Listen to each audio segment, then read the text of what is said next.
It's the Jewish high holiday of Yom Kippur, and Jerry and Vera Woodman are driving home from a family dinner at their daughter's house. Every year on Yom Kippur, the family gathered for a lavish break-the-fast dinner. It appears that they left around 9:30, maybe 10 o'clock. Around 10:30, the Woodmans arrive back at their condo in one of LA's fanciest neighborhoods. They pulled into the parking garage, and before Jerry put the car into park, it was still in drive, he turned off the engine and opened the door. And on the other side of the car, Vera opened her door. Then, out of nowhere, 9 shots ring out. Frightened neighbors call police. LAPD detectives Richard Croxley and Jack Holder rush to the scene. Gerald was shot in the back of the head, and there was also a grazing wound across his chest. Vera Woodman had seen what was about to happen and had attempted, it appeared, to exit the car. She had opened the door. The force of the bullets helped push her out of the vehicle. When the paramedics got there, Vera was dead. Jerry had been taken away and died en route to the hospital. Studying the crime scene, detectives theorized that the Woodmans were ambushed by a killer or killers lying in wait. The Mercedes was parked right next to this elevator shaft block wall, so the murderer could hide behind there without Gerald seeing. As TV crews arrive, police urgently question the gathering crowd. No one saw anything. It was a media circus. People went to town over the story. It was big news. Crime novelist Faye Kellerman lived not far from the condo where the Woodmans lived and died, and was shocked by the timing of the murders. Yom Kippur, the Jewish Day of Atonement, when God decides who shall live and who shall die. I couldn't believe that anyone could commit such a horrible act on such a hallowed day. Reading about the crime, I felt violated. Yom Kippur is the most sacred day in the Jewish calendar. It's a time for them to make amends with people they have hurt. That's part of the commandment, really, of the day, to sort of start a clean slate for the year ahead. But it's not just the timing of the double murders that has people talking, it's the location. It was shocking that there was a murder that took place in the quiet community of Brentwood. It was a neighborhood consisting of single-family dwellings and also multi-story apartment buildings. The Woodmans' neighbors are stunned. Vera Woodman was a terrific mother and loyal wife. One of the nicest people you'd ever want to meet. She was just a great neighbor, enjoyed the family, everybody loved her. Jerry Woodman was an entrepreneur from the get-go. He went into making television antennas in the late 40s and early 50s. Eventually, he moved into the plastics industry. Jerry's business prospered. The family enjoyed an increasingly comfortable life. At the time of their deaths, Vera and Jerry Woodman were survived by 3 sons and 2 daughters. Investigators searched the crime scene for answers. The crime scene here was a multi-story condo, and it had iron grate bars around the ground floor, which was the parking structure. On the cement floor of the garage were barefoot prints going to the car and coming back. They were rather large, and so we figured it was a rather large person.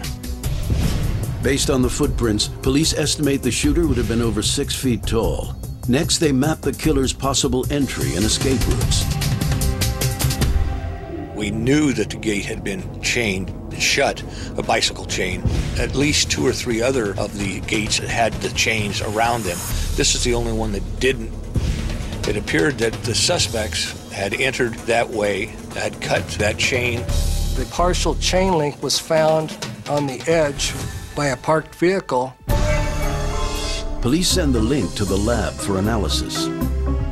The ultimate goal would be able to associate the cut marks on the chain link with a particular tool.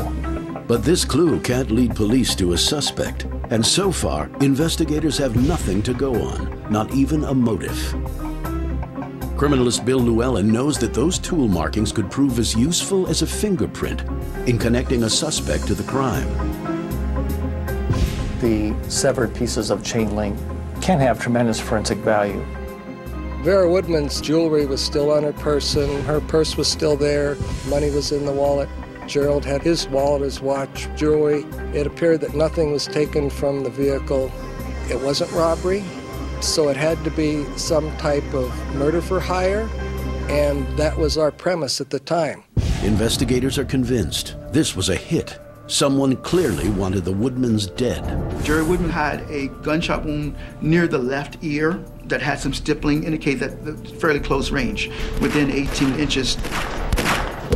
Mrs. Woodman had 3 gunshot wounds. All would have been considered fatal. The killings look like the work of a professional. But with so little evidence left behind, police are stumped. Until a neighbor, Roger Backman, steps forward with an unlikely story. I was upstairs in the living room watching a little TV just after dinner, relaxing. Then I heard some gunshots. Backman says he rushed in the direction of the gunfire. I leaned over the balcony to see what was going on. In an instant, a figure of a man jumped over this fence and landed on the ground. And I said, "Hey, I see you." And right at that moment, he took off for the back alleys of the complex. Me not knowing if I'm brave or stupid, I took out after him. Backman races down the alley. When I got into the alley area, it's like this person just disappeared. There was no trace of him anywhere, and I just figured he was gone, and that was it. Roger Backman described this possible suspect as wearing a ninja-type outfit. At that time, the Bruce Lee movies were big all across the country. When the crime scene patrol officer gave out his initial broadcast, he was relying solely on information he had received from Roger Backman. The mention of the ninja garb, that was it. It was the ninja murders. As investigators question Backman, something catches their eye. Roger Backman turned out to be about 6'4", 6'5", maybe even taller than that, and he had bare feet, and his feet were rather large. Investigators think they may have a suspect. They confront him about the footprints at the crime scene. But Backman has a logical explanation.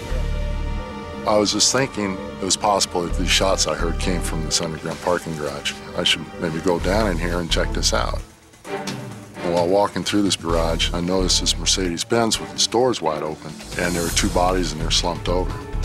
I was looking at the people in it, and I discovered that they were shot and that they were lying there dead. Detectives are left with only 2 leads. A piece of cut chain link and 1 word, ninja. By daybreak, the Yom Kippur murders dominate the news. Local residents, like crime writer Faye Kellerman, are understandably nervous. There were lots of rumors floating about that the killings were the work of neo-Nazis or some other anti-Semitic militants. We'd always taken the safety of our neighborhood for granted. Now people were watching their every move. The next day after the murders, a teletype went out nationwide regarding any type of robberies and/or murders or assaults where the suspects were dressed as ninjas. We received a call from a Los Angeles police detective regarding a home invasion robbery of Penny Marshall, who was a movie star at the time on the Laverne and Shirley show, that she had been robbed in her residence by 2 individuals dressed as ninjas. Police need to find out, are assassins prowling the streets of LA gunning down innocent targets? Or is there a deeper mystery waiting to be uncovered?